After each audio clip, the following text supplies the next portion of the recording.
계절마다 계속 추워지는 것 같습니다. 이번 시간 도시개발법 함께 나가도록 하겠습니다.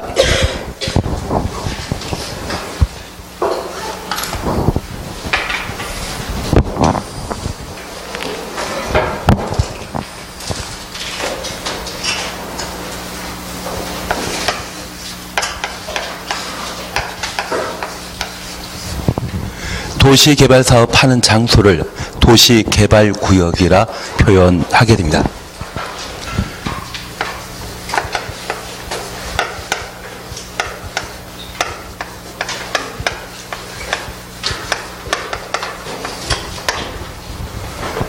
도시군 관리계획은 지난 시간에 우리가 국계법 공부하셨을 때 개발 정비 보존을 위한 집행계획이라 했고, 도시군 관리계획으로 결정할 수 있는 사항이 총 6가지가 있었습니다.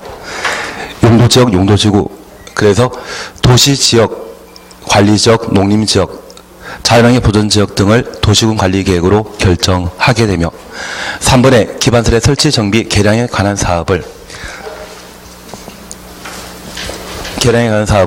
도시군 관리계획으로 결정했었습니다. 그리고 도시개발 사업에 관한 계획과 정비 사업에 관한 계획을 도시군 관리계획으로 결정할 수 있는데, 이 도시군 관리계획으로 도시개발 사업을 정하게 되면 그 도시개발 사업하는 장소를 도시개발구역이라 표현하게 됩니다. 통상 우리 남양주시에는 다산 신도시에 관한 개발 사업과 그리고 테크노밸리를 개발하면서 도시 첨단 산업단지를 조성하게 됩니다. 그리고 지난달에 남양주시장께서 남양주의 발전 비전을 제시하셨는데, 2030년까지는 인구 100만을 거주할 수 있는 도시로 만들겠다면서 향후 지속적인 개발 사업을 시행하겠다고 비전 발표하셨습니다. 그래서 올해 자격증 따셔가지고 내년에 창업하시게 된다고 하면, 또는 일하시게 된다고 하면 일거리가 꽤 많아지지 않을까 싶습니다. 전혀 좋아하는 표정이 아니십니다. 그래서 자격증만 달다 놓으시게 되면 향후 이 남양주시에는 지금까지 5개 생활권으로 조성되던 것을 8개 생활권을 새로 만든다고 합니다. 그러면 3군데 평내 호평 같은 개발 사업이 이루어지는 개발 용지가 조성되게 되고, 그리고 자급자족 도시로 개발하기 위해서는 일정한 일자리 창출을 위한 테크노밸리 같은 개발 사업이 향후 이루어지게 되는데, 나중에 제2외곽순환도로가 조성되게 된다면 남양주에 관통하게 되거든요. 그리고 나중에 인터체인지가 어디 만들어질지만 저한테 조금 알려주시면, 예, 하던 거 그냥 계속 하도록 하겠습니다. 그래서 아마 남양주 지역에서는 앞으로 좀 비전이 좀 더 많지 않나 싶습니다. 그리고 지난주에 제가 학원 가서 보니까 어떤 분이 3월 달에는 잘 나오기 힘들다고 이야기하시더라고요. 그리고 하시는 이야기가 한 2,000평 정도의 땅을 가지고 있는 지인이 계시는데 한 200평씩 쪼개가지고 타운하우스를 만들겠다 하시더라고요. 예, 그래서 보통 100평에 뭐 집 하나 지어서 분양하게 되면 한 1억 5천에서 2억 정도 남는다고 하는데, 그분께서는 과감하게 200평에다가 집 하나 짓겠다고 이야기하시는 거 보니까 아마 한 석 달이나 넉 달 뒤에 되면 또 저한테 돈 많이 벌었다는 자랑을 하지 않을까 싶습니다. 그래서 나중에 이 남양주시는 지금 인구가 60만, 70만 가까이 되고 있는데 100만까지 성장하게 된다면 다양한 택지개발 사업이 이루어지고, 그 주변이라고 하면 전원주택단지라 해서 한 2층짜리 건물이, 주택이 또 만들어질 수 있는 여지가 있을 겁니다. 자격증 따시고 나서 주변에 땅 좀 많이 가지신 분이 있다면 항상 친하게 지내시는 게 필요하지 않나 싶습니다. 본론에서 엉뚱한 것으로 좀 많이 빠져나갔습니다. 그러면 우리 남양주시에 다산 신도시 같은 개발 사업 하게 되면 그게 도시개발 사업입니다. 저런 도시개발 사업을 시행하는 때는 도시개발구역 지정과 동시에 개발계획을 수립하여 도시개발 사업을 진행하게 됩니다. 다만 토지 가격이 급등할 수 있는 지역이라고 하면 투기를 차단할 목적으로 개발 구역을 지정하고 이후 개발 계획을 수립하게 되는데, 저 개발 구역이 지정되게 된다면 개발 구역 지정 고시 이후 새로 만들어지는 건물이 있다고 하면 그러한 건물에 대해서는 따로 보상하지 않도록 되어 있습니다. 개발 구역 지정 당시에 투기를 차단할 목적으로 개발 구역 지정과 동시에 해당 지역에는 새로운 건축물 건축 등을 제한하기 때문에 안정적인 재원으로 개발 사업을 도모할 수 있도록 지가가 급등할 수 있는 지역이라고 하면 개발 구역 지정하고 나중에 개발 계획을 수립할 수 있습니다. 얘는 예외에 해당된다는 것만 좀 구분해 놓습니다. 그러면 잠깐 우리가 구분해 주실 것이 있는데요. 여기 도시개발구역 지정은 도시개발법에 따른 지정권자가 도시개발구역을 지정할 수 있는데, 우리 도시군 관리계획 함께 공부하시면서 입안 결정 고시 절차를 거쳐 도시군 관리계획이 결정되었었습니다. 그리고 지형 도면을 즉시 고시함으로써 도시군 관리계획의 결정 효력이 발생하게 됩니다. 그러면 여기 도시개발 사업도 도시군 관리계획으로 결정되었다고 하면 저 도시개발구역의 지정은 결정권자가 해야 됩니다. 그러면 저 결정권자는 통상 시도의사, 인구 50만 이상 대도시장이 도시개발구역을 지정하게 되고요.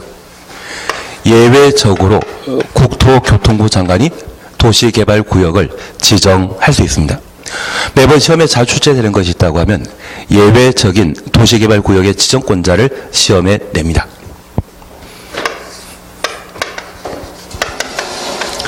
그리고 저 도시개발구역은 도시개발 사업을 할 수 있는 장소로서 어디를 대상으로 도시개발구역으로 지정할 수 있는지, 그리고 절차에 관한 사항들을 함께 구분해 주셔야 됩니다. 우리가 계속 국계법 공부하시면서 용도 지역을 지정 변경하게 되면 용도 지역 중에 어디를 도시적으로, 관리적, 농림적, 자연환경 보존적으로 지정할 수 있는지 대상에 관한 구분과 절차에 관한 사안들을 함께 정리하셨습니다. 그래서 지역, 지구, 구역과 관련된 장소, 존에 관한 개념에 있어서는 대상과 절차라는 것을 꼭 한번 기억해 주셔야 됩니다. 그러면 이 도시개발구역으로 지정함에 있어서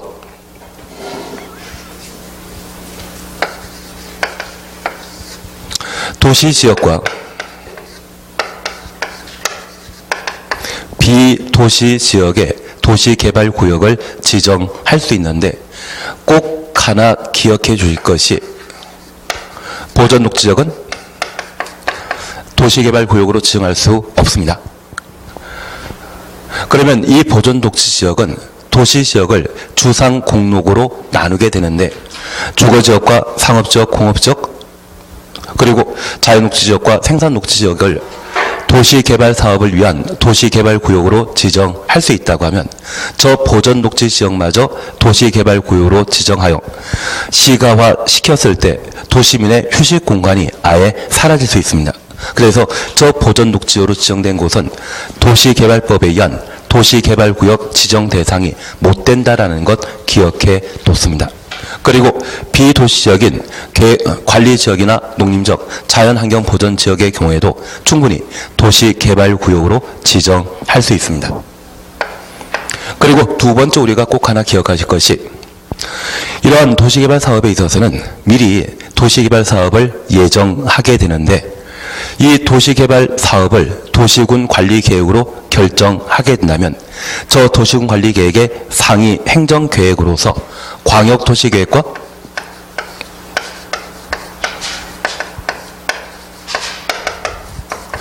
도시군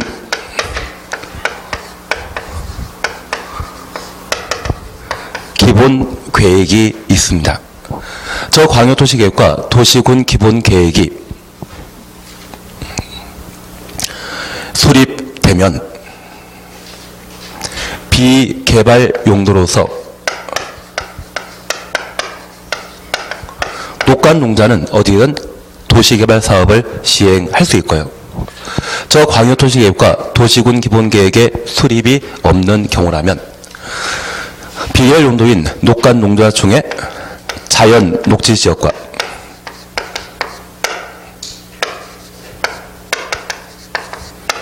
계획관리지역만 도시개발구역으로 지정할 수 있습니다. 그래서 기본적으로 도시개발구역을 지정할 수 있는 대상 장소에 있어서는 도시지역과 비도시지역 모두 가능합니다. 다만 보존녹지지역은 도시개발구역을 지정할 수 있다 없다. 없다라는 것 잡아주시고요.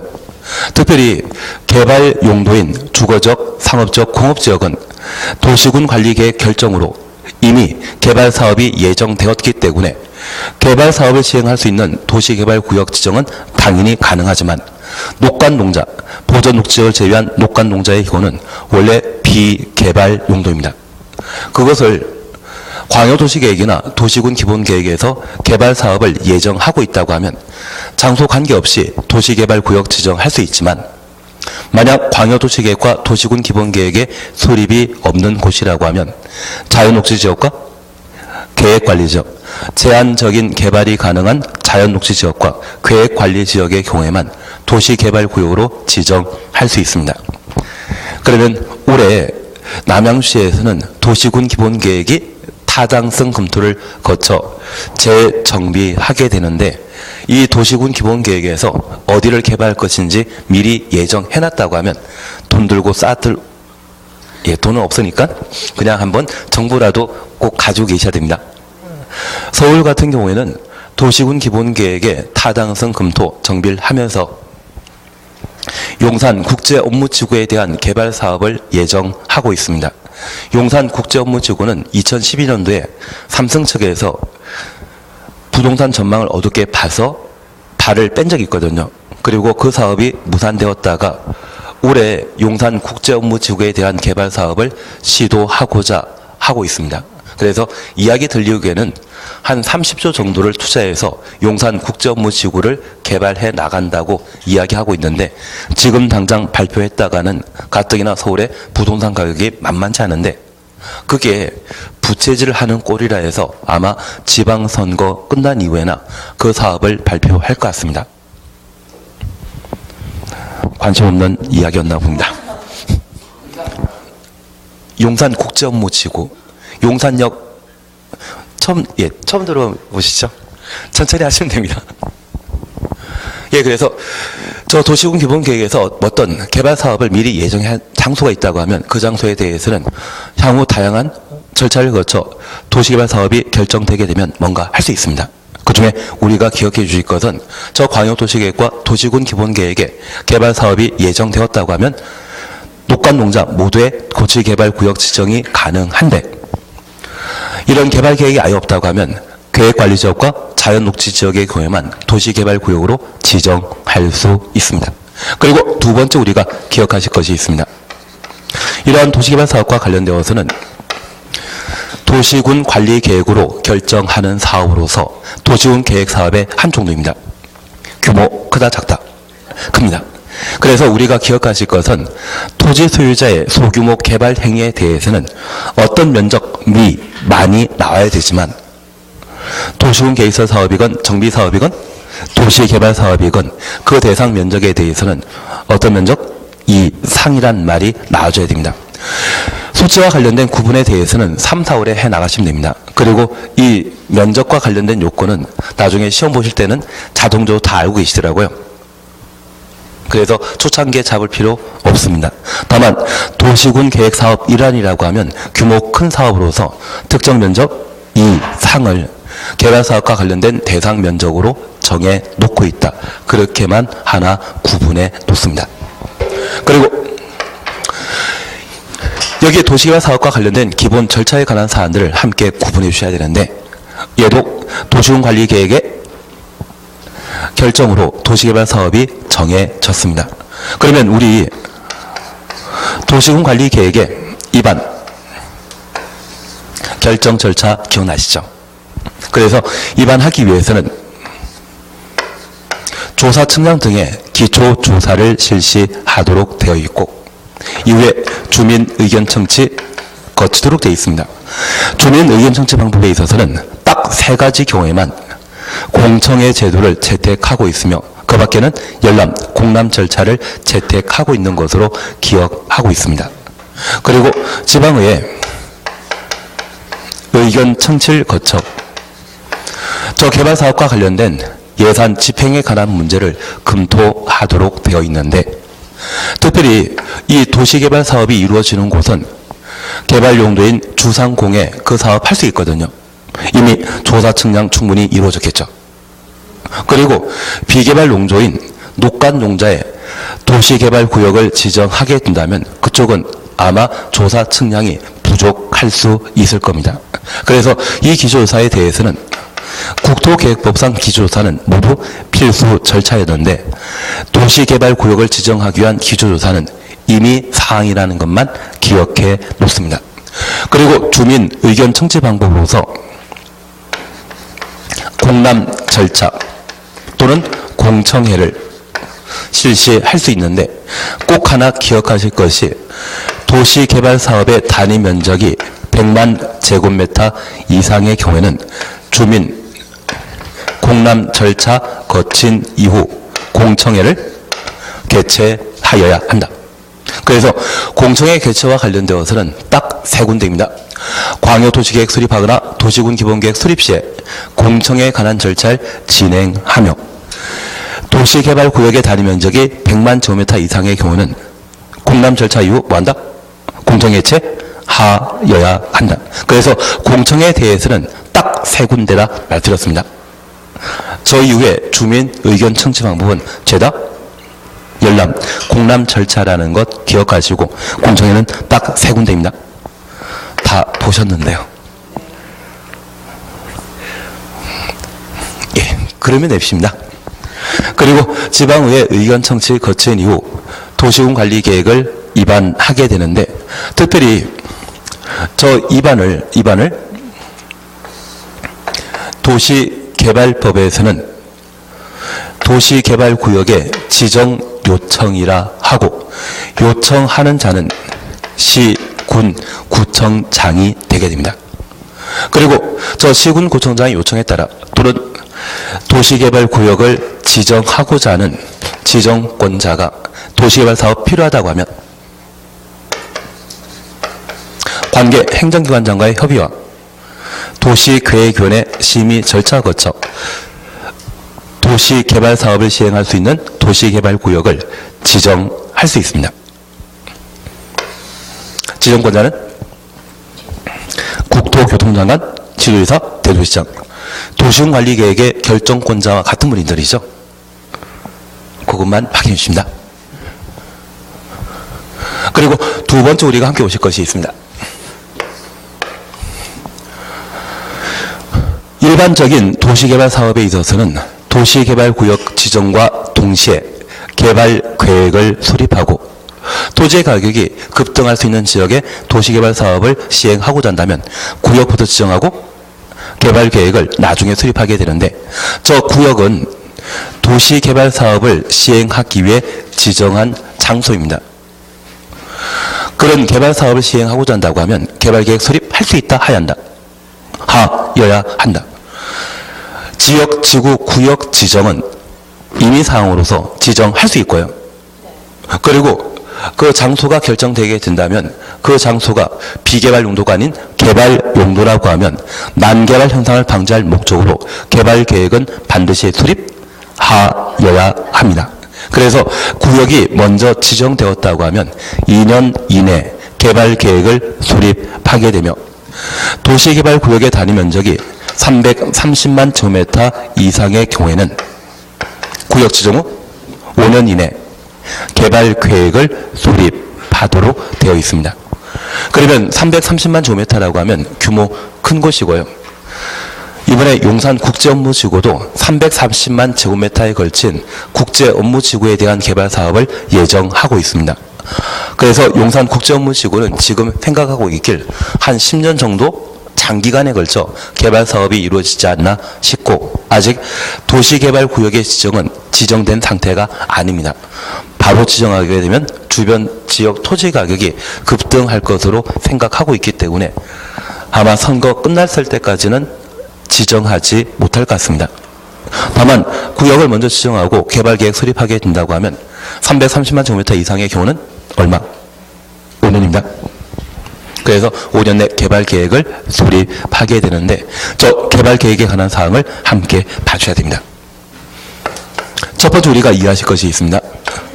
통상적인 도시개발구역 지정에 있어서는 구역 지정과 동시에 개발계획을 수립하게 되는데 계획 수립권자와 구역 지정권자를 달리할 필요 있다 없다? 없습니다. 동시에 이루어지게 된다면 달리할 필요 없습니다. 그래서 저 개발계획은 지정권자가 수립하게 됩니다.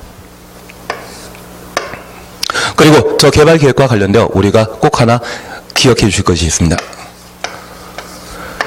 이렇게 수립되는 개발계획의 내용에는 다양한 내용이 담기게 되는데 지구 단위 계획은 개발계획 내용이 못 됩니다.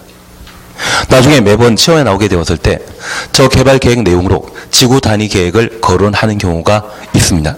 저 지구 단위 계획은 우리가 조금 이따 보실 시행자 수립하게 되는 실시 계획의 내용이지 지구 단위 계획 내용으로 개발 계획 내용으로 지구 단위 계획을 거론하면 안 됩니다. 지구 단위 계획은 어디에? 실시 계획 내용이 될 수 있다는 것만 하나 기억해 주셔야 됩니다. 꼭 해놓으셔야 됩니다. 다른 거 필요 없습니다. 지구 단위 계획은 개발 계획 내용이다 아니다? 아니다. 그것만 잠깐 확인하십니다. 그리고 추가적인 내용에 대해서는 3, 4월 코스에 우리가 해나가게 될 겁니다. 그리고 이러한 방법으로 도시개발구역이 지정되게 되면 해당 지역은 도시개발사업을 시행하는 장소입니다. 도시개발구역은 개발용도이다, 비개발용도이다? 도시개발구역은 개발용도이겠습니까?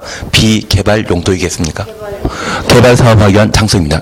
그러면 우리가 알고 있는 용도지역은 도시지역과 관리적, 농림적, 자연환경보전지역으로 각각 구분하고 있는데 그중에 개발사업할 수 있는 장소는 도시지역입니다. 그래서 저 도시개발구역은 도시지역으로 지정고시된 것으로 의제하며 그리고 우리 다산 신도시는 도시개발 사업하는 장소지 않습니까? 다산 신도시 끝에 다산 지구라지 않습니까?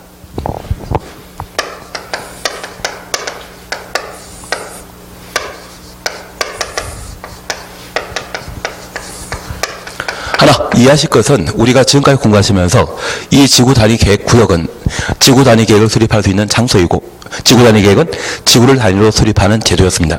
그리고 이 지구 단위 계획 구역에서는 개발 사업을 시행하게 되었을 때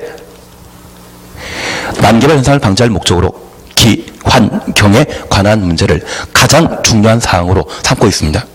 그러면 우리 평내 호평 지구도 한 5년 10년 전에는 평내 호평 지구라 불렸는데 그곳에 없던 도로, 학교, 주차장, 전기수도 등의 다양한 생활에 필요한 기반시설을 확보해서 지금 신도시가 만들어졌거든요. 그러면 이러한 도시개발 사업함에 있어서도 인구가 많이 거주하게 된다면, 사람이 많이 거주하게 된다면 그들이 필요로 하는 충분한 기반시설 확보해야만 제대로 된 도시기능 제공할 수 있죠. 그래서 이 도시개발구역이 지정되게 되면 무엇으로 지정된 거 본다? 지구 단위 계획 구역으로 의제하게 됩니다. 다만 우리가 약속하신 게 있습니다. 지구 단위 계획은 개발 계획 내용이다, 실시 계획 내용이다. 실시 계획 내용입니다. 만약 이 지구 단위 계획이 개발 계획의 내용이었다면 구역 지정과 동시에 지구 단위 계획 구역 및 지구 단위 계획이 의제된 것으로 인정하지만 이 개발법에서는 특이하게 지구 단위 계획을 어디? 개발 계획 내용, 실시 계획 내용으로 삼고 있기 때문에 지구 단위 계획 구역까지만 지정된 것으로 의제하게 됩니다. 그리고 이제 우리 실력을 발휘하실 때가 있습니다. 저 지구 단위 계획 구역이 지정되게 되면 몇 년 이내 지구 단위 계획을 수립해야 된다? 3년입니다. 그리고 지구 단위 계획이 수립되었다 하면 몇 년 내 공사에 착수해야 된다? 5년입니다. 그러면 이제 우리가 다시 하나 살필 게 있습니다. 여기 도시개발구역이 지정되었을 때 행위 제한 등의 개발 행위 허가제에 관한 사항 3, 4월 코스에 공부하십니다.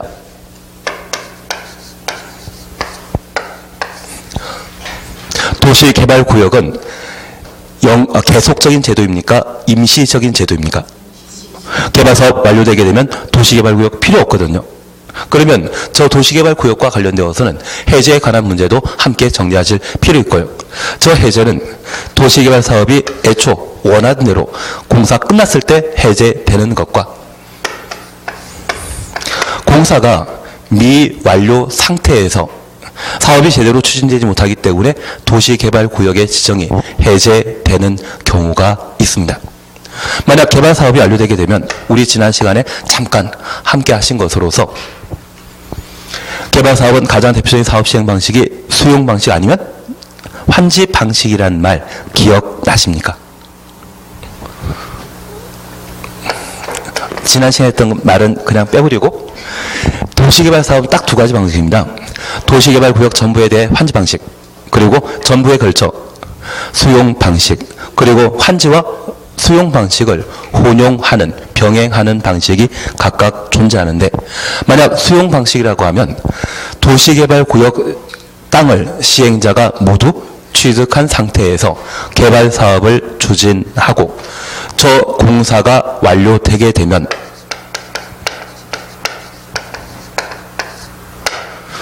준공검사에 관한 절차, 지정권자에게 준공검사 받도록 되어 있습니다. 그리고 저 준공검사 이후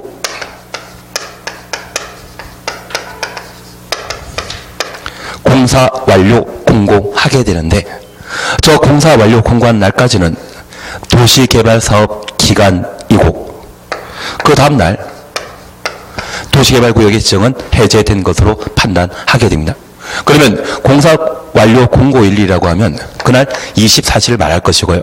다음날이라면 0시를 말하는데, 저 0시부터는 도시개발 사업이 전부 완료되었기 때문에 도시개발구역 지정은 바로 해제된 것으로 인정하게 됩니다.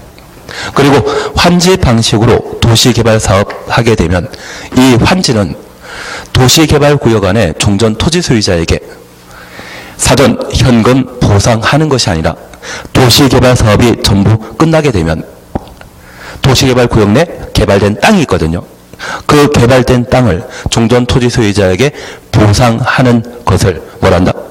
환지라 표현합니다. 그래서 종전 토지를 대신하는, 교환하는 토지를 환지라 표현하는데, 저 환지는 준공검사 공사 완료 공고 이후 60일 이내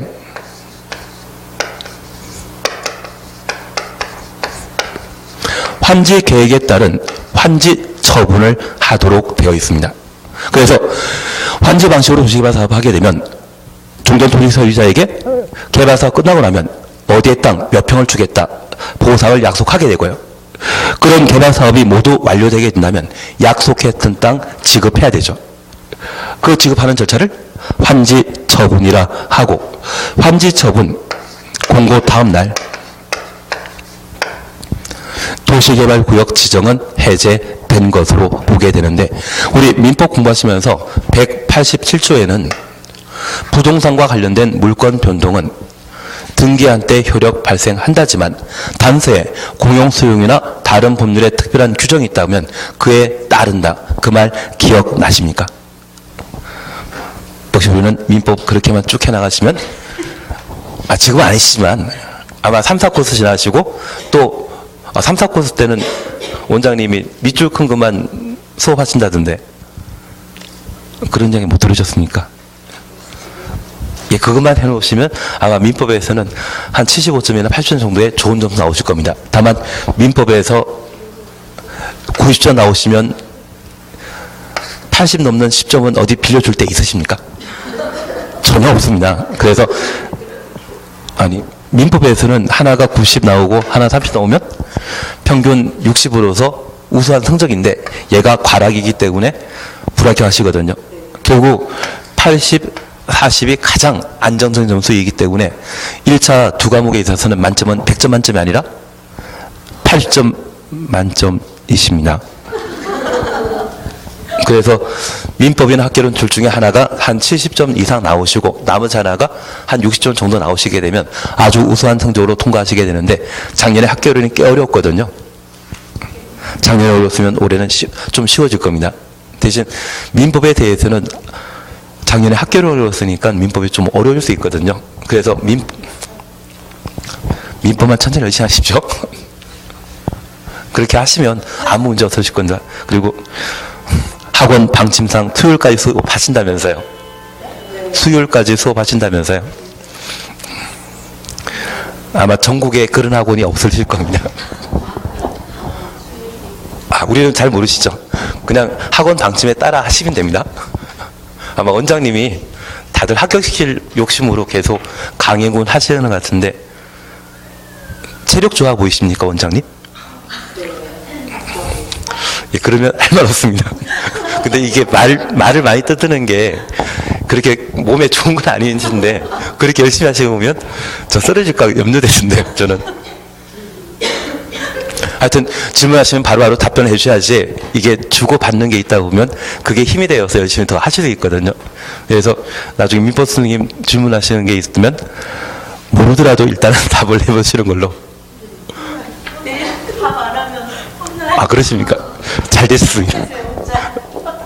그렇게 하면 좀 아마 에너지 받으셔가지고 더 열심히 하실 수 있지 않나 싶습니다. 열받으십니까? 아든가 하도록 하겠습니다, 저는. 그러면 저는 하도록 하겠습니다. 예, 그래서 우리 잠깐 이해하실 것이 있습니다. 만약 도시개발 사업이 정상적으로 이루어졌다면 수용 방식에 때는 언제? 공사 완료 공고 다음날 도시개발 구역 지정은 해제된 것으로 보며 환지 방식으로 도시개발 사업하게 되면 환지 처분 공고 다음날. 이 다음날이 해제와 관련되어 아주 중요하게 우리 시험에 계속 반복하게 됩니다. 이거 빼버리면 그 질문 틀린 겁니다. 다음날이라는 것 꼭 한번 확인해 놓습니다. 그리고 두 번째 우리가 함께 알 게 있습니다. 만약 정상적으로 도시개발구역이 지정되었다면 개발구역 지정과 동시에 개발계획 수립했거든요. 그리고 저 도시개발구역은 도시지역 및 지구단위 계획구역으로 지정된 것으로 본다. 그러면 구역 지정 후 3년 내 지구단위 계획 수립해야 되지 않습니까? 지구단위 계획은 어디에? 실시계획 내용이라면 3년 이내 실시계획에 대한 인가를 신청해야 되는데 인가 신청하지 않았다면 도시개발 사업에 대한 의지가 없다는 이야기거든요. 다음날 해제된 것으로 본다. 우리 약속하셨습니다. 지구단위 계획구역 지정하면 몇 년? 3년 내에 계획 수립해야 되고 계획 수립되었다면 몇 년? 5년 내 공사에 착수해야 한다. 그래서 저 도시개발구역은 도시지역 및 지구단위 계획구역으로 의제되기 때문에 3년 내 계획 수립하도록 되어 있습니다. 그리고 투기를 억제할 목적으로 구역 지정 후 개발 계획을 수립하는 경우가 있는데 구역 지정 후 2년 내 개발계획 수립하도록 되어 있습니다. 저 개발계획 수립하게 되면 도시개발구역 지정 효과 발생되는 것이죠. 계획 수립하고 구역 지정되었을 때 저 효과 발생하는데 구역을 먼저 지정하고 나중에 계획을 수립했다고 하면 계획 수립했을 때 저 효과 발생하는 겁니다. 그러면 저 계획 수립한 날부터 몇 년? 3년 내 실시계획 인가 신청해야 되는데 인가 신청하지 않았다면 3년 되는 다음날 해제하게 되는 것이고요. 구역 지정 후 2년 내 개발계획 수립하지 않았다면 2년 이내 수립해야 되는데 수립 안 했으면 다음날 해제된 것으로 의제하게 됩니다. 그리고 도시개발구역의 단위 면적이 330만 제곱미터 이상이라면 면적 넓거든요. 그래서 구역 지정 후 5년 내 개발계획 수립해야 되고 수립하지 않는다면 5년 되는 다음날 해제되며 계획 수립하고 몇 년? 330만 제곱미터 이상이기 때문에 5년 이내 실시계획 인가 신청해야 되는데 인가 신청하지 않는다면 5년 되는 다음날 해제된 것으로 본다. 여기까지 보시면 개발법에 출제되는 한 세 문제가 여기에서 해결되십니다. 우리 목표하신 게 있습니다. 국회법은 출제된 10문제 중에 우리 지금 이제 1, 2월 지나셨거든요. 한 5, 6월, 7, 8월까지 공부하시다 보면 저 국회법에서는 어떻게든 10문제 정도 맞추십니다. 저 지금까지 그러시던데. 저 지금까지. 그리고 개발국과 관련되어서는 출제되는 6문제 중에 3문제에서 4문제 맞추시는 게 목표입니다. 그리고 하시면 되십니다. 예. 그리고 도정법은 한 2문제 맞추시면 되거든요. 그리고 건축법과 주택법은 각각 7문제 나오는데 건축법에서는 한 5문제, 그리고 주택법에서는 열심히 하시면 다 맞추시더라고요. 열심히 안 하면 6문제. 그리고 농지법은 최근 15년 동안 딱 3번 빼놓고 둘 중에 하나는 정답이 5번이었거든요. 모르면 5번 내리 찍으시면 하나는 건드실 수 있습니다. 그러시면 한 70점 정도 나오실 겁니다. 그러니까 민법만 열심히 잘 해놓으시면 됩니다. 아니, 사실 그러신데. 하던 것 하도록 하겠습니다. 예, 잠깐 242페이지 다시 한번 잠깐 살펴놓습니다. 이번 용어 정의와 관련되어 1번 도시개발구역, 그리고 2번 도시개발사업 찾으셨죠? 지난 시간에 잠깐 보셨는데, 도시개발사업이란 도시개발구역 안에 주거 등의 기능이 있는 단지 조성 또는 시가 조성을 하기 위해 시행하는 사업을 말한다. 확인되시겠습니까? 그래서 단지 또는 시가 조성 가로 해놓습니다. 그러면 이번에 테크노밸리 만들어주는 곳 242페이지 단지 또는 시가의 조성, 그것만 가로 해놓습니다. 그리고 옆에 페이지에는 개발계획 수립이 있는데 이 개발계획 수립은 조금 이따 보시고 249페이지로 넘어가십니다. 예, 249페이지 보시면 됩니다.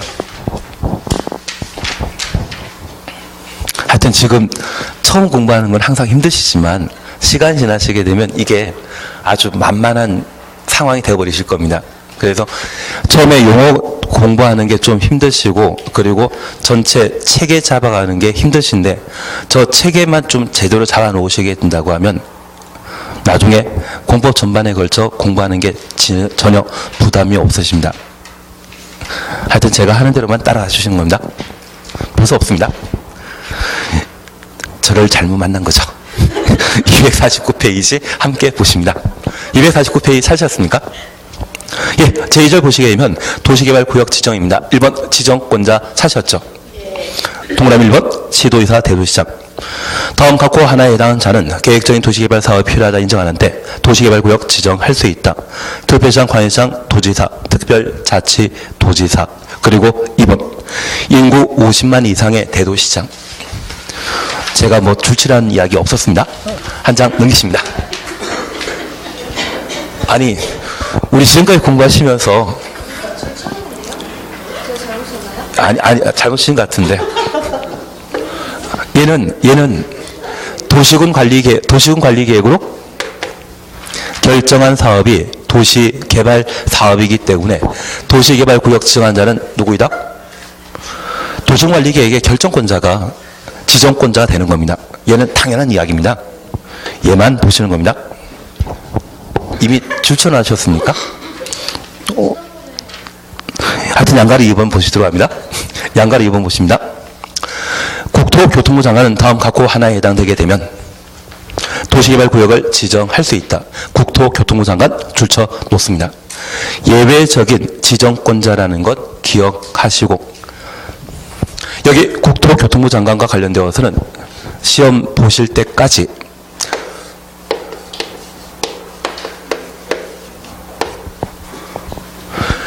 도시개발구역으로 지정되게 되면 그 도시개발구역의 토지 가격은 당연히 올라가지 않겠습니까? 그래서 그곳의 토지 소유자는 천국에 도달한 느낌일 겁니다. 그래서 천국이란 말 기억해 놓습니다. 그리고 동그라미 1번입니다. 국가가 도시개발 사업을 실시할 필요 있다 인정한 경우 국가 추정습니다. 그리고 5번 보십니다. 그 밖에 대통령이 정하는 경우로서 천재지변 찾으셨죠? 천재지변 줄쳐 놓습니다. 그리고 우리 하나 약속하실 것이 있습니다. 앞으로 공법과 관련되어 6개의 법률을 함께 공부하시는데 천재지변과 관련되어 장관이 연결되는 것은 여기가 유일합니다. 그러면 우리 정비사업, 재개발, 재건축 사업 기억나시죠? 재개발, 재건축 사업을 정비사업이라 한다. 저 한번 이야기 드린 적이 있는데, 예, 되신 겁니다. 천재지변으로 긴급한 정비사업을 시행하고자 하는 때 국토교통장관이 정비구역 지정할 수 있다? 드립니다. 천재지변으로 긴급한 필요성이 있는 때 도시군 계획설 사업을 국토교통장관이 결정한다? 드립니다. 천재지변과 관련되어 맞물리는 것은 오직 도시개발구역 지정과 관련되어 그때만 국토교통장관이 유일합니다. 그것 이해하신 겁니다. 하여튼 천재지변이라는 이야기 나오면 나머지는 다 틀리는데 여기에서만 국토교통부 장관 연결되었을 때 옳은 지문으로 기억해 놓습니다. 나중에 제가 한번 이상한 문제 한번 만들어 보도록 하겠습니다. 그리고 4번입니다. 위 양가로 1, 동그라미 2에 따른 협의가 성립되지 아니하는 경우, 협의가 성립되지 아니하는 경우 가로 해놓습니다. 그리고 동그라미 2번입니다. 첫 번째 줄 봐주십니다. 그 페이지의 첫 번째 줄 보시면 동그라미 2번 협의 지정이라는 말 찾으셨죠? 도시개발 사업이 필요하다 인정하는 지역이 둘 이상의 특별시, 광역시, 독, 특별자치도, 대도시 행정구역에 걸치는 경우 둘 이상의 특별시부터 대도시까지 가로 해놓습니다. 관계시도의사 또는 대도시장이 협의하여 협의 주놓습니다. 도시개발구역 지정할자를 정한다. 지정할자 주놓습니다. 그러면 이제 이렇게 잠깐 다시 한번 살펴놓습니다. 이번에 서울이라는 곳의 일부 중랑구와 그리고 경기도 구리시 일부와 남양주시 일부에 걸쳐 신도시 개발하기 위한 도시개발구역을 지정하게 되면 서울시와 구리시라고 하면 인구 30만이거든요. 경기도지사, 남양주라고 하면 인구 60만, 70만이기 때문에 남양시장이 각각 존재합니다. 다시 죄송합니다. 만약 서울에 도시개발구역 지정하고자 한다면 그때 도시개발구역의 지정권자는 누구이다? 서울시장. 만약 남양주시의 일부에 도시개발구역 지정하고자 한다면 도시개발구역의 지정권자는 남양시장. 구리시에 도시개발구역 지정하고자 한다면 그때 지정권자는 경기도지사입니다. 그런데 각각 행정관할 구역 안에 도시개발구역을 각각 지정할 때는 저렇게 시도의사, 대도시장이 도시개발구역의 지정권자이지만 저 도시개발구역이 저 세 개 행정관할 구역에 걸쳐 지정하고자 하면 서울시장과 경기도의사와 남양시장 이 세 사람이 상호 협의해서 도시개발구역을 지정할 자를 따로 정하게 됩니다. 협의해서 지정하는 것이 아니라 지정할 자를 하나 정해서 도시개발구역을 지정하게 됩니다. 그러면 서울시장과 경기도의사, 남양시장 중에 도시개발구역 지정할 자 누구인지 한 명 결정하도록 되어 있는데 우리가 지금까지 공부하시면서 각종 계획 수립에 있어서는 공동 수립할 수 있습니다. 우리 지금까지 공부하시면서 광역도시계획 기억나시죠? 그 광역도시계획의 광역계획권이 같은 도에 지정되었다면 시장 군수가 공동 수립하도록 되어 있고 둘 이상의 시도에 걸쳐 광역계획권이 지정되었다면 시도의사가 공동 수립하게 되는데 얘는 계획만 수립하는 것이 아니라 개발사업합니다. 그 개발사업 하게 되었을 때 지정권자가 여러 명 있다고 하면 사공이 많은 배 같은 경우이거든요. 아마 산으로 할 상황이 겁니다. 그래서 우리가 기억하실 것은 저 개발사업을 위한 도시개발구역 지정에 있어서는 한 사람이 지정하도록 되어 있습니다. 그래서 둘 이상의 시도, 대도시에 걸쳐 도시개발구역을 지정하고자 한다면 상호 협의해서 지정권자 한 명을 따로 정하도록 되어 있습니다. 이해되시겠습니까? 그래서 다시 한번 보시니 관계 시도의사 대도시장이 협의하여 도시개발구역을 지정할 자를 정한다. 확인되시겠습니까? 행정계획 수립은 공동 수립이 가능하지만 개발사업을 시행하는 것은 한 사람이 주도해야 되지 여러 명이 주도했다가는 망하지 않습니까? 그래서 지금까지 이야기 들어보면 아무리 친한 친구분과 함께 동업하게 되면 성공하십니까? 실패하십니까?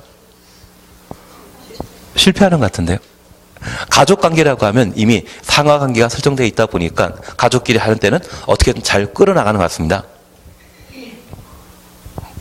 친구와 동업하는 것은 좀 힘들다는 것 이해해 주신다고 하면 둘 이상의 시도 대도시에 걸쳐 도시개발구역 지정할 때는 상호협의해서 지정할 자를 정한다.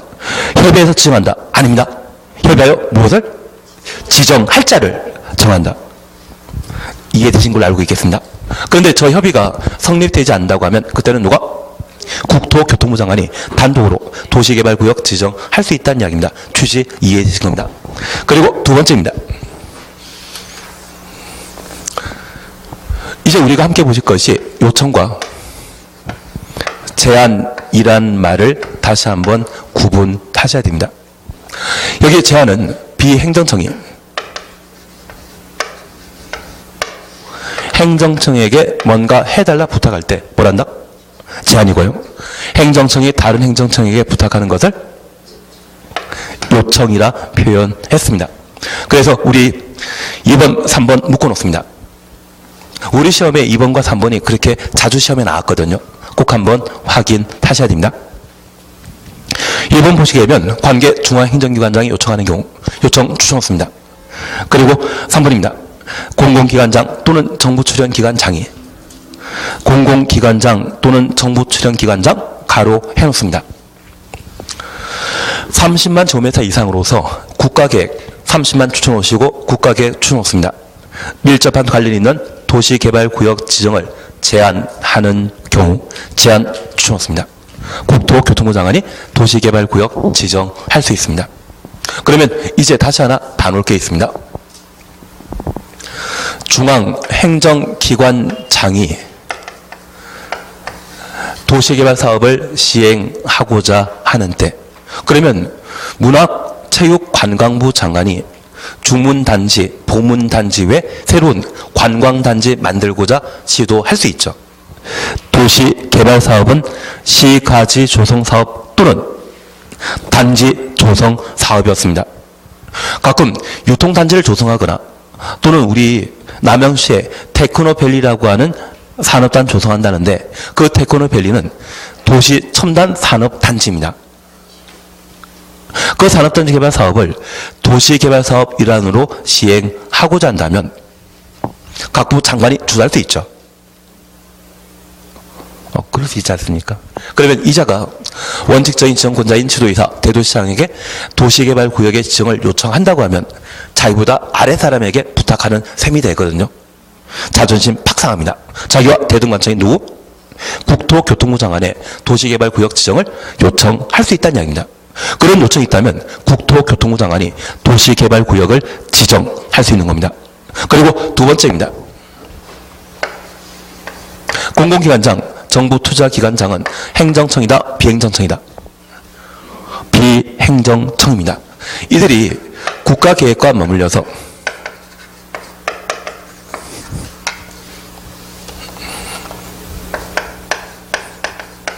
(30만 제곱미터) 이상의 도시개발 사업의 지정을 제안하게 되면 그때는 누가? 국토교통장관이 지정할 수 있습니다. 그러면 우리가 잠깐 구분해 주실 것은 면적 규모에 관한 사항은 그냥 한번 안 오시는 거고요. 여기에서 핵심으로 우리가 처리하실 것이 있습니다. 첫 번째, 정부 투자기관이라고 하면 주택공사 등을 말하는데 그 주택공사와 비교되는 것으로 지방공사가 있죠. 남양시 도시개발공사 있지 않습니까? 그 남양시 도시개발공사는 국가계획과 맞물리는 30만 제곱미터 이상의 도시개발사업 하고자 하는 때 장관에게 제안할 수 있다? 없습니다. 누구만?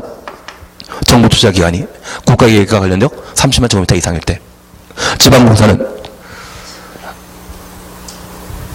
지방자치단체에 처리하는 것이지 장관에게 직접 제안하는 거 아닙니다. 그리고 두 번째 우리 이해하실 것이 있습니다. 여기 중앙행정기관장과 비교되는 것으로서 지방자치단체가 있는데 저 지방자치단체 중에 시도지사, 대도시장이라면 도시개발 사업 필요하면 직접 지정하면 되지. 누구한테 부탁할 거 아니죠. 그러면 이제 남아있는 것으로서 시, 군, 구청장이 있습니다. 우리 경기도에는 구리시장, 가평군도 있거든요. 그분들이 우리 관할 구역 내 도시개발 사업을 필요로 한다 하면 누구에게? 시도지사, 경기도지사에게 도시개발구역 지정을 요청하면 되지. 직접 장관 상대하면 한 단계 뛰어넘습니다. 그래서 만약 대리, 과장, 부장이 있는데 대리님께서 과장 건너뛰고 부장님에게 결제 신청하게 된다고 하면 이걸 패싱이라던데요? 자존심 팍상한다 해서 기분 나빠하시는 것 같은데요? 패싱이라는 말 들어본 적 있습니다. 그래서 가끔 우리나라 국방안보에 관한 사항을 미국하고 일본이 서로 이야기한다 해서 한국 무시했다. 그런 이야기 참 많이 하는 것 같은데요. 기분 좋아하시는 분 아니시죠? 그래서 단계 밟아 나가도록 되어 있습니다. 그래서 시군구청장이 도시개발구역 지정 요청하게 된다면 시도지사에게 하는 것이지 패싱해서 장관에게 직접 하는 거 아닙니다. 그래서 우리가 기억하실 것은 중앙행정기관장이 도시개발사업 요청하게 된다면 누구에게? 국토교통부 장관에게. 지방자치단체는 장관에게 지정 요청하는 자 아닙니다. 그리고 두 번째입니다. 여기 지정 제한과 관련되어 정부 투자기관이나 공공기관장이 국가계획과 맞물려서 30만 제곱미터 이상의 도시개발 사업을 지정 제한하는 때는 장관이 지정권자이지만 지방공사가 국가계획 30만 장관에게 지정 제한하는 게 아닙니다. 우리 조금 이따 보시겠지만 얘는 시군구청장에게 지정 제한하도록 되어 있습니다. 그러면 우리가 잠깐 이해하실 것은 국토교통부 장관에게 도시개발구역 지정 제한과 관련되어서는 전국이란 말 기억해 주시고 요청 제한 중앙 정부투자기관 지방공사나 지방자치단체가 국토교통부 장관에게 직접 도시개발구역 지정 제한하는 것 없습니다. 그거 잡을 수 있겠습니까? 표정이 안 될 것 같다는 표정인데 천국이만이라도 기억해 주십시오. 천국이만이라도 그러시면 아무 문제 없습니다. 그리고 하단부에 분할 결합이 있는데 얘는 지금 코스에는 필요 없습니다. 잠깐 쉬었다가 이번 지정 대상 지역 및 지정 규모를 해 나가도록 하겠습니다. 쉬었다 하십니다.